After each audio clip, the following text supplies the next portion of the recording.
Imagine making a dish so bad that even in front of the biggest man in the culinary world, you refuse to taste it. Yeah, that's the level of embarrassment we're talking about today, so be thankful that's not you. Well, either way you slice it, these 7 chefs are worthy contenders to be on this list. Let's start with Rachel Brown from season 2, who got off to what has an argument for being the most humiliating start on the show, period.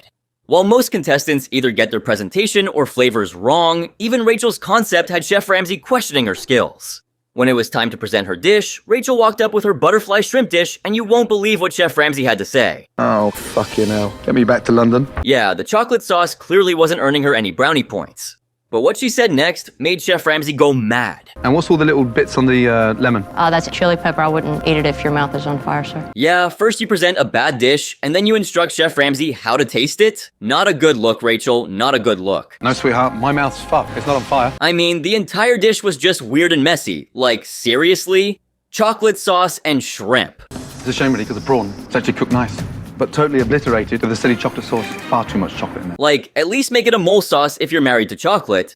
Otherwise, you're gonna be looking like Matt's caviar and white chocolate combo, and that's not exactly what you wanna be. But hey, let's not get ahead of ourselves here, because Rachel was actually a decent cook. She made plenty of fans with her personality alone, especially the connection she had with Heather West. But everything came to a head in episode 4, when her performance took a major dip. Surely you must have some form of quality control inside your brain as a cook. So Rachel was at the appetizer station, and although she tried her best to communicate with Sarah, who decided to ignore her. 4 minutes, 5 minutes, please. Thank you, Saint Jacques. After that, I'm gonna need 2 more Saints, so you got 3 Saint Jacques all day. Sometime later when she sent up her risottos, though I wouldn't blame you if you don't recognize them as risottos. Why is the risotto so stiff, Rachel? I don't know where you've eaten risotto before, but it relaxes on the plate. If that wasn't enough, her next attempt became an even bigger mess. Now you've gone too far. Now you've gone from one extreme to the other. Yes, chef. And you best believe she was testing Chef Ramsay's tolerance. Fucking soup, Rachel. But just when you thought things couldn't get any worse, Rachel, who was assisting Virginia with the meat, ended up sending quail dishes with bones on them. I mean, what was going on? Why have we left all the bone on with the quail? Here, I'll cut it off. Oh, fucking hell. And to make matters worse, instead of accepting her mistake, she started to make excuses. Understand your procedures? Yeah. Well, of course, Chef Ramsay wasn't having it.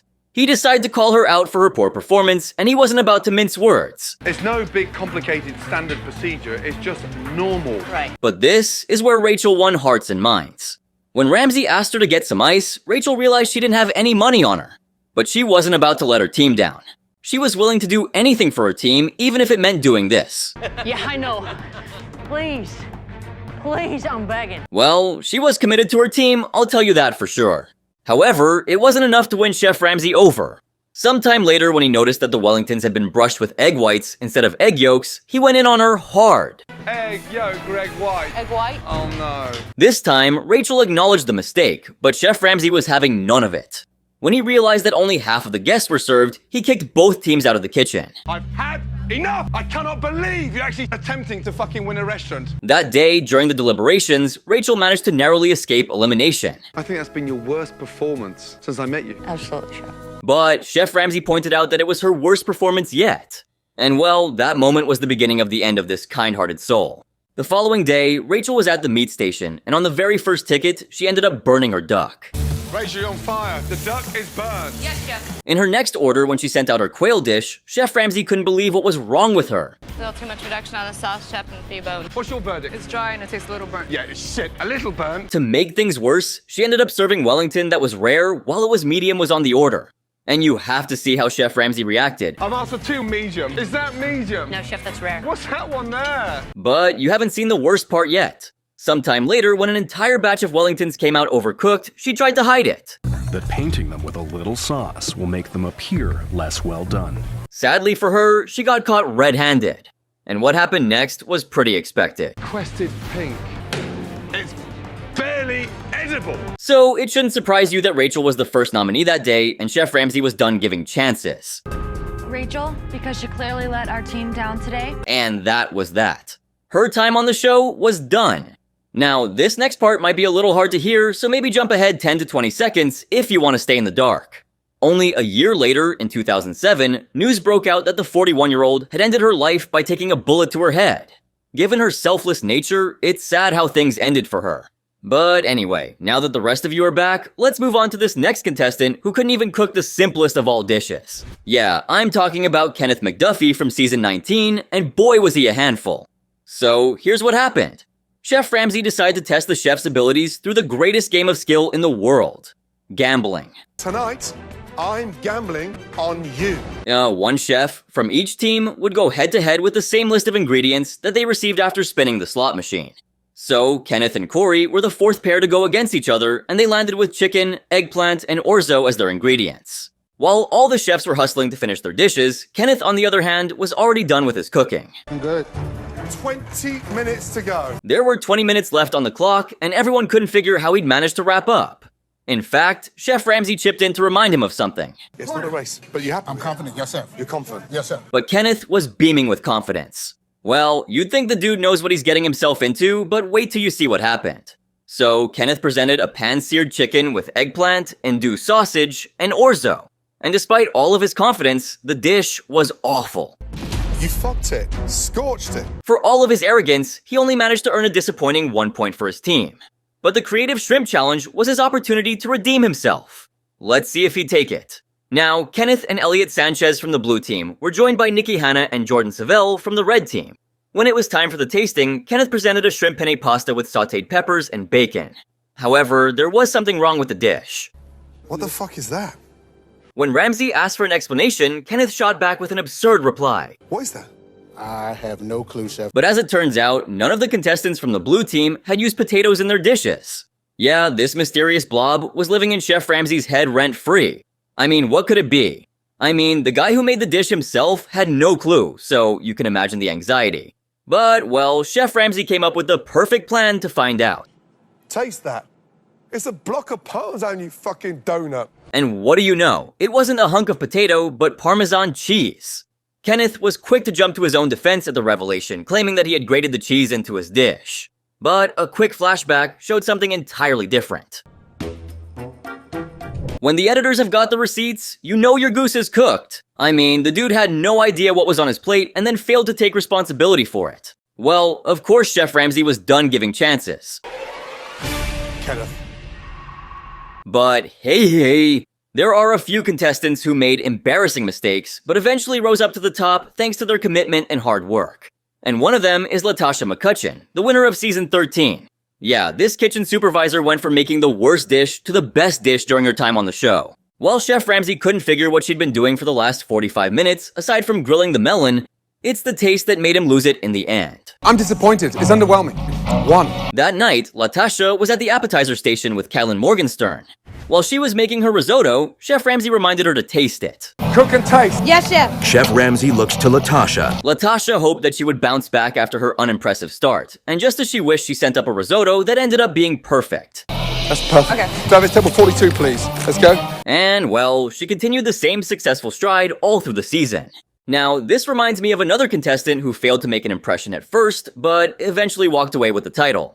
I'm talking about the winner of Season 6, Dave LeVay. So, Chef Ramsay introduced both the teams to the 700 Calories Challenge, where each team would have to make 3 dishes containing a total of 700 calories. I can imagine you're shocked, surely. To Los Angeles. Woo! Thousands of people have the opportunity that you now have. Both teams were tasked to make 1 appetizer, 1 entree, and 1 dessert. Now, Dave was paired with Andy Husbands to make the blue team's dessert. After giving it a lot of thought, they finally presented an egg white crepe with a fruit compote filling and blackberry yogurt cream. 3 letters, S-A-D. Chef Ramsay's reaction, though, was quite puzzling. JP, when you were cooking your signature dish, you finished with literally 20 minutes to go. But what he said next wiped the smile off Dave's face. Yes, Chef Ramsay slammed the dish for tasting absolutely awful. That's the kind of crap you serve when you've just come out of a... That's a joke. But Dave was built different. Despite the fracture on his wrist, Dave rallied through all the challenged and rose to the top without breaking a sweat. Jumped on dessert, I busted out. Yeah, going from those horrendous crepes to winning the title with 1 function hand, Dave is hands down, or, well, hand down one of the most deserving winners in the history of the show.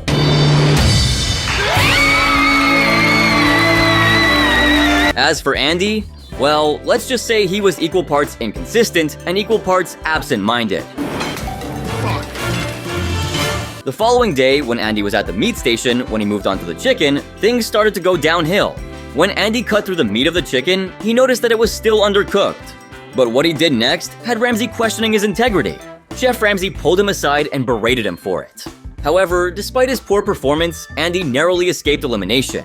But that was only the beginning of Andy's downfall. In episode 9, there came a point when Andy didn't even remember the menu. The menu's on the refrigerator. He has a little catching up to do. Forget about the menu. He didn't even remember which station he was assigned to. That's when Kevin, Cottle, and Dave came to his rescue to help him out. I'll do all your risottos. Thank you. Sometime later, Andy struggled to make the crepes. Let's go. Come on, Andy. Coming, chef. Despite all the help he got from Dave and Kevin, Andy continued to fall behind. I can work your risotto. Give me 1 minute. Yeah, get over here. 1 second. I'm ready to go. What, you got a 2 risotto here? But things are about to get even worse. When Andy decided to make truffle salads, he was back to being his clumsy self. Not only did he spill one, but he also put too much dressing on the salad. Fuck. Maybe not. Where's the salad? This led to Chef Ramsay accusing him of giving up. And while he argued that he was having problems with his dexterity, Chef Ramsay reminded him that Dave had been cooking with one hand for the last 3 weeks. Hey, big boy. Yes, Hey, chef. Get a grip, you, yeah? Yes, chef. Yeah. Come on, Andy, let's go. But all that motivational talk did nothing to improve Andy's performance. His downward spiral continued to worsen for the rest of the night. Eventually, both the teams were named joint losers, and Andy's time on the show came to an abrupt end. Thank you, chef. Thank you very much. Let me just tell you something. You have a big heart. But for this next chef, Hell's Kitchen wasn't exactly her cup of tea. The oldest means of communication. In the kitchen, we're going to learn how to do it better. Alright, so Krissa presented a ginger-crusted chicken breast during the Signature Dish Challenge, and you won't believe where she drew her inspiration from. We pull up, and I have no idea what we're doing. Yep, you heard that right. I guess that speaks volumes of her culinary expertise. I mean, Chef Ramsay found it so amusing, he couldn't help but burst into laughter. To make things worse, Chef Ramsay couldn't help but throw in a cheeky remark. I'm glad you were inspired in the cookery aisle, not the fucking pet food aisle. Oh man, trust me, the entire studio was laughing while Chef Ramsay tried to dig into the dish. Oh no, oh my god, really? Oh. I mean, that is hideous. Sorry. But I'm surprised how she even scored 1 point out of 5. Better dishes have gotten 0s. However, leave it to Krissa to make things even more embarrassing for herself. I'm not really used to people spitting out my food. Oh, it was very embarrassing. Well, I guess some people just don't get whether they are being critiqued or if they are being teased. And hey, that's just like this contestant from season 16, Jessica Boynton. When she went up against Andrew to present her dish to Chef Ramsay, this naive chef had no idea what was coming. Oh god. Yeah, that's humiliation being cranked up to the max. But you know what's even more embarrassing? This next dish right here. That's a duck breast. Oh, Melissa, how could you screw up so badly? So, I'm talking about the wedding planning challenge in season 3, when Melissa's leadership took a turn for the worst. Now, Melissa decided to wing this idea of ditching the lamb and going with duck. I mean, there's nothing wrong in changing up the protein, but wait till you see how it was executed. The dish was so awful, it left Chef Ramsay embarrassed in front of his special guests. Right. Okay, See, Jen had her doubts right from the start. She knew that they didn't have enough time. She had the wisdom. What she didn't have was the support of her team. Despite expressing her concerns, her team decided to blindly follow in Melissa's footsteps. I think you should just put this in just for a little bit. Guys, all the food has to be hot. But did Melissa's plan work? Absolutely not. They ran into trouble almost as soon as they started. If being bossy wasn't enough, Melissa also had the audacity to ruffle a few feathers. You're supposed to listen to me, not Bonnie. Anyway, sometime later, Julia took the duck breast out of the oven to let it rest. And I guess you know what happened. Jen, Yes, chef. describe the dish. That's a duck breast. I mean, what were they even expecting? It's an oven, for God's sake, not an incubation machine. Either way, there was just one person who was responsible for the whole mess. But did she take responsibility? Oh, of course not. I know, you made it overdone. I didn't make it overdone. Your job, your station. You stuck it back in the oven. When it was time for the judging, when Chef Ramsay asked a general question if the teams were happy with their performance, guess what the ladies had to say? Did you use the time wisely? No, chef. What? Now, Julia wasn't about to be quiet about it anymore. She outrightly pointed her fingers at Melissa and blamed her for the mess they made. Run around and do every single thing. Who's in charge? I'm in charge. But suddenly, Melissa forgot that she had reinstated herself as the self-appointed leader nobody wanted. However, Chef Ramsay didn't waste another moment to remind her. Today's challenge, quite frankly, was a team effort. Let's hope what you produced in the last hour. Yes, it was a team challenge, and Melissa had no business to play dictator. But this is where things got interesting. When the wedding couple walked in to taste the dishes, Melissa started to get the jitters. Please present the meat on trays together. You ready, Jen? She tried to convince Chef Ramsay that their dishes weren't worthy of being presented, and it would be wise to skip tasting them. But Chef Ramsay was hell-bent on going by the book. What followed next was possibly the most humiliating moment on the show. That duck breast, that's something that I'm sure Chef Ramsay won't be forgetting anytime soon, even all the way in 2024. Like, he was so embarrassed that he didn't even want the wedding couple to taste it. Nobody's gonna eat that. And well, although the blue team did make an impressive dish or two, thanks to Melissa's blunder, they had an easy win. Don't think I've ever inside this restaurant in my entire life. But guess what? This next contestant, who was just as confident as Melissa, was in for a rude shock during the 4-ingredient challenge of season 10. So, Royce had set his sights on the luxurious lobster as the star of his dish. He had decided to make a whole poached lobster infused with saffron and thyme. I mean, the dude was so content with his dish that he couldn't stop singing praises of his own dish. Cut to the tasting, and Royce squared off against Christina Wilson. But you won't believe what they found. What was that? Hair. A long one. Oh my god. One long strand of hair, a really long one at that. Chef Ramsay was so pissed he demanded an explanation from Royce. It's bigger than Roshni. But look, the poor thing had no idea how the hair found its way into his dish. However, that wasn't all. There was something even more gross in there. You know, there's a part of the lobster too that you should always remove. The shit sack. Yeah, you better believe that if he was gonna let a hair sneak by, he wasn't gonna devein the lobster either. I mean, I still wonder how he managed to score 3 points after this disaster of a dish. Again, better dishes have gotten zeros before. Anyway, let's now talk about season 21, when a contestant was fighting with more than just the contestants. It's the heels.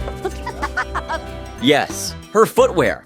Clearly, she'd already made it clear that her decision-making skills were pretty poor. So, how did her dish turn out? Fresh burrata. Stop there, because you get me going when you mention the word fresh. Okay. Yeah, it's hard to fool Chef Ramsay, and even harder to escape with your life after trying to get one over on the guy. You made the pasta, right? No, for the sake of not because of the... And finally, Nicole had to give in. Come to Hell's Kitchen and make box pasta. I mean, clearly it's just laziness. But wait till you hear her version of the story. I made the sauce. But let's be honest with each other. And how do you think that turned out for her? Because you didn't really make the sauce. I saw a tin of canned tomatoes in there. Okay, yes. Had it been me, I'd dig myself a hole and hide right there. I mean, I don't think it could get any worse than that. But leave it to this next contestant to give us all some perspective. So, Louis stepped up as the second contestant from the blue team, facing off against Tech. He decided to present a sausage gravy over biscuits. And this wasn't just any other regular dish, but a dish that sold for $4.75, complete with coffee at his diner. But Chef Ramsay's reaction might just make you want to skip your dinner. Fuck me. However, wait, he wasn't done yet. Like gun. As for Louis, yeah, he's not the kind who takes criticism well. People eat that in my diner every week. I don't think it was worth spitting out. Yeah, what did I tell you? Dude was just a sore loser, plain and simple. But can you think of more times when chefs served embarrassment on a plate? Make sure to let me know in the comments below.